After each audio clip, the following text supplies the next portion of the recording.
Hi, I'm Johnny Butts, and for the SDG 4 assignment, I'm going to be talking about Sustainable Development Goal 1 in Bangladesh.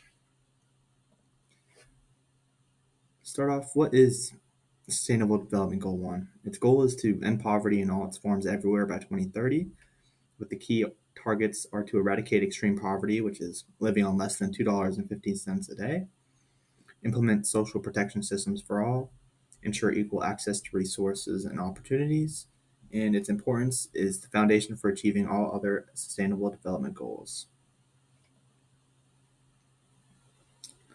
I'm going to go through an overview of poverty in Bangladesh. Bangladesh has made significant progress in poverty reduction. The extreme poverty rate in 1991 was 44%. In 2023, it is now less than 5%.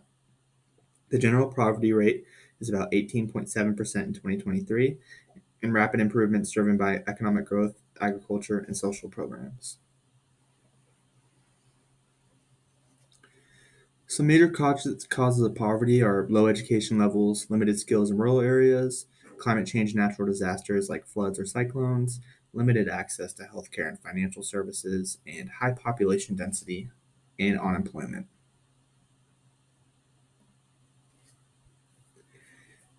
Some of the key initiatives in supporting Sustainable Development Goal 1 are microfinance programs such as Grameen Break, BRAC, and ASA. They provide small loans to empower women and rural entrepreneurs. Social safety nets such as vulnerable group development, old age allowance, and food for work. National Social Security Strategy consolidates and improves government poverty programs. And Digital Bangladesh Vision 2021, which expands financial inclusion and job access through technology. Next, I'm going to go through some challenges of SGG 1 in Bangladesh. I picked kind of 7 challenges. We got climate vulnerability, frequent floods, cyclones, river erosion destroy homes, crops, and jobs. And rural poor lose assets and face repeated displacement.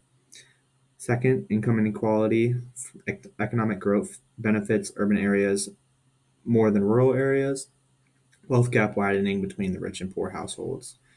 Three, we have urban poverty and slum growth. There's rapid migration to cities, which creates overcrowded slums, and there's limited access to clean water, sanitation, and secure housing. Fourth, we got social protection coverage. Safety net programs often don't reach all vulnerable groups. Fragmentation and inadequate funding reduce the impact. Fifth is employment challenges. Many people work in informal or low paying jobs. Youth unemployment and underemployment remain high. Six is education and skills gap. Poor quality education limits upward mobility. Skills mismatch between training and job market needs. And seventh is impact on global crises. Inflation and global economic shocks like COVID-19 food prices increase the vulnerability as well. I'm going to go into showing you guys a couple charts. I have a share of population living in extreme poverty over the past 60 years. I just wanted to compare to the US because we live in the US and I think it's a good comparison to what we know personally. You can see here, Bangladesh has started off really high. The last we know about Bangladesh is a little bit after 1980. But you can see they've steadily been decreasing extreme poverty at very exponential rates, which is great. It is still above the US by quite a bit, but they're making great progress. Last chart I'm going to show you is multidimensional poverty index in comparison to many other countries. Bangladesh seems to be doing very good with an index of 0.104. As you can see, many other countries like Niger on the far left are all the way up at 0.6.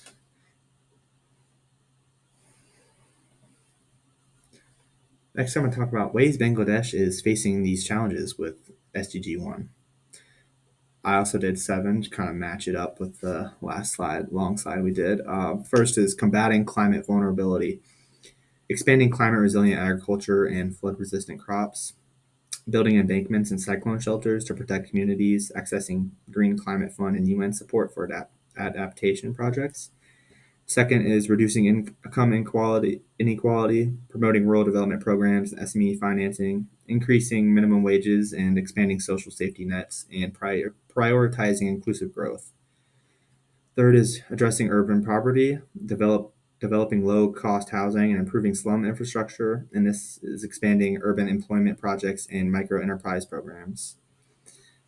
Fourth is strengthening social protection, like the National Social Security Strategy for better imagination, digital payments to deliver cash transfers directly to beneficiaries.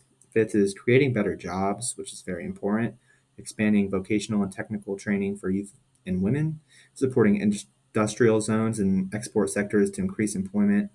Six is improving education and skills, free primary education and stipend programs for girls, partnerships with NGOs like BRAC to reach underserved children, and lastly, for seventh, is managing global and economic shocks, providing emergency cash assistance during crises like during COVID-19, and diversifying exports and investing in food security to reduce dependency. Now I'm going to talk about how technology helps in SDG 1. First, digital financial inclusion. Mobile banking and apps like Bcash, and NAGAD let millions access savings, payments, and microloans, reduces dependency on cash, and increases financial independence for the rural poor. Second is e-government and digital payments. Government to person, or also known as G2P, transfers reach families directly, cutting corruption and delays, and digital ID systems like NID smart cards ensure benefits reach the right people. Third is online education and skills training. Platforms like Muktapath offer free online courses for youth and women, and this helps expand access to job ready skills, especially in rural areas. Fourth is agricultural innovation. Mobile advisory services give farmers market prices and weather forecasts, boost productivity and income for smaller farmers. Fifth is entrepreneurship and e-commerce. Social media and e-commerce platforms like Daraz and Facebook Marketplace help small businesses reach national markets. Women entrepreneurs sell handicrafts and goods online, which is a common one in Bangladesh. Six is data and policy support. Digital data collection improves poverty mapping and social program targeting, and this helps the government allocate resources more efficiently to help more people. So, in conclusion, Bangladesh has made major progress in reducing poverty. Microfinance, education, and social programs have lifted millions out of hardship, and technology and innovation are driving faster, more inclusive growth. Technology challenges like climate change and inequality remain, but progress still continues. With sustained effort, Bangladesh is on track to achieve Sustainable Development Goal 1 by 2030. Thank you guys for watching.